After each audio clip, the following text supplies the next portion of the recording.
It's no secret that the economy has been faltering for years, if not decades.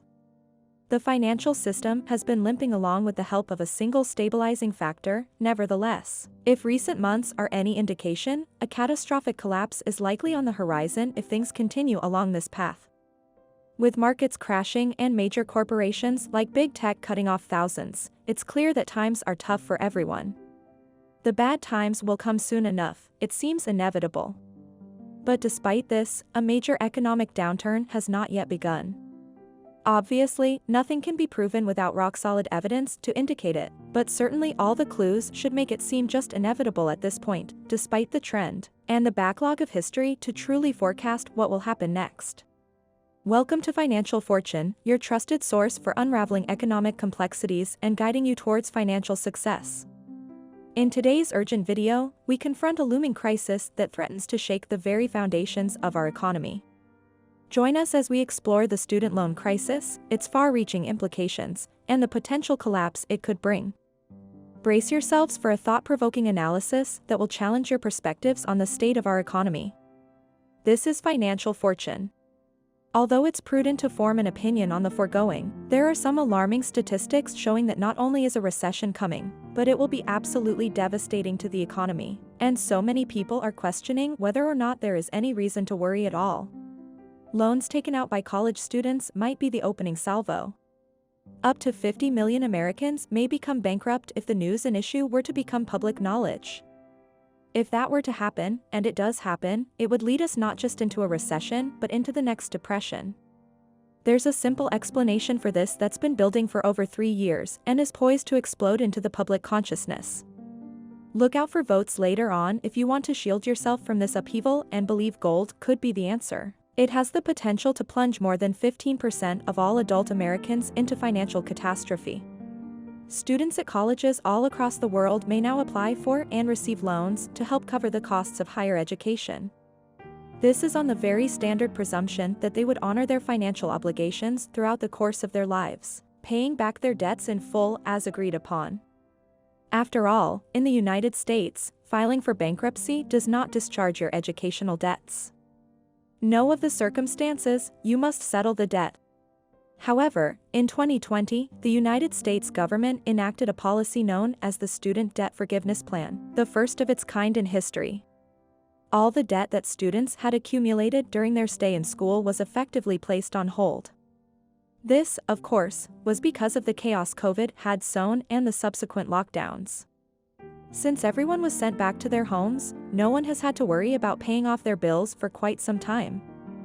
For the past 3 years, to be precise. People who have taken out school loans have not been required to repay them and have instead chosen to ignore them. And because interest payments have been ceased, the debt hasn't been growing either. And with inflation running so high, these debts have been gradually reducing. Hotel closure and monthly salary payments of around $400 seem inevitable if the Supreme Court takes control of the Biden administration and destroys this plan. The amount of money that students owe on their loans is going to be very massive, and it will be too much for millions of people to handle. This usually implies that debtors will be making payments right up until the moment they die, and in certain situations, after they're gone. Given the current climate, it's not unexpected that millions of people are debating whether or not they should buy gold. Inflating student loans. And why the heck is nobody talking about the $1.5 trillion in student loan debt that is poised to burst and take the United States of America with it? Democrats had believed that the clause in Biden's $1.9 trillion coronavirus stimulus package would ensure that the student loan forgiveness program they had initiated in 2020 would continue in effect until 2025. Forgiveness of student loan debt. It was intended to assist borrowers get through tough financial difficulties throughout the covered period by providing this package, but it ended up doing more harm than good. It hasn't done anything but postpone the payments in the long run and put millions of students under unexpected pressure right when the cost of living issue is at its worst. Fake news on student loans. Worse then, the vast majority of students believed the myth that their existing student loans would be forgiven in full. Due to the extremely dishonest campaigning of Democratic politicians, who promised complete debt forgiveness when they knew it was never in the cards, they never gave it a second thought to be paid off. There is still time to pay off the government's debt if they had stuck it out during the pandemic's tough times like the rest of the populace. It's nothing compared to the dangers they'll face after debt forgiveness ends and debtors are once again expected to pay back every dime they borrowed. It's safe to assume that anything that seems too good to be true probably is reaching critical mass. And there's no way the government or the firms they represent would let me rack up millions of dollars in debt without expecting repayment in some form. They were going to have to swallow their pride at some point. And it happens to be the most challenging one here. But when exactly will we reach this critical mass? It has been proposed that debtors begin making payments as early as 60 days after the dispute is resolved, and there is certainly no lack of pupils. The lowest income 45 million of them pay in the neighborhood of $400 monthly. As a result, the global economy will be jolted along with the rest of the nations. Why, therefore, has no one warned us of this impending doom if it exists? Also, what took so long for it to become a topic of conversation? Due to the prevalence of bogus news online, people have trained themselves to tune out unwelcome information. A currency collapse or the closure of a key shipping lane are the usual culprits when talk of a recession arises.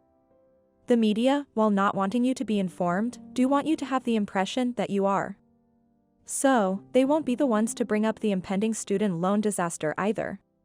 Those who are in significant financial problems or who simply cannot make up the requisite sums each month once the 60-day lawsuit period is complete may find some solace in the fact that there are suggested solutions in place. In any scenario, the individual can submit an application for the economic hardship or unemployment furman. The truth is, though, that this would only be a bonus to put to a severed limb. It will just postpone the inevitable, it won't solve the core issue. It's even been claimed that granting such demands will merely encourage debtors to put off paying even longer. One advantage is that interest is not compounded. But before students assume this is a free pass, it's important to note that the terms only apply if their request is granted, and given the high volume of applications, it's likely that they won't be enrolled. The plain, indisputable difficulty here is that the great majority of Americans currently eke out a living paycheck to paycheck. And they simply cannot afford another constant expenditure of $400 per month without going further into debt, or drastically reducing their current standard of living. The repercussions. That is why it is certain that once these debt payments resume, the situation will return to normal. It's possible that consumers may continue to charge their weekly groceries on their credit cards, fueling the bubble's expansion, or that they would forego purchasing the newest iPhones in favor of saving more money. They will cut back on spending generally, which will contribute to a downturn in the economy. There's no getting around the fact that banks can print money, but they can't print wealth. Even without addressing the likely recessional depression that I was going to follow, the overall economic impact of this law will be felt by more than 1/7 of the whole US population. Because of this, the whole American economy will suffer, and the effects will ripple outwards and disrupt international trade and business. Even while there may be some leeway in terms of loan repayments, things will grow much more difficult before they get better. If things become bad enough, this may be the beginning of a massive reset, in which people embrace a new currency simply to break out of their rut. Restore order to Fallout's underworld, or at least reduce the chaos. Freedom and chaos, or the ability to exert authority, will ultimately depend on the values of the people. And that concludes our thought-provoking analysis of the student loan crisis and its potential to trigger an economic collapse. We hope this video has provided you with valuable insights into the challenges our economy faces, and the importance of addressing the student loan issue. Remember to like, subscribe, and hit the notification bell to stay updated with our latest videos. At Financial Fortune, we strive to empower you with knowledge to navigate economic uncertainties. Thank you for joining us today. Until next time, may your financial decisions lead you to stability and prosperity. This is Financial Fortune, signing off.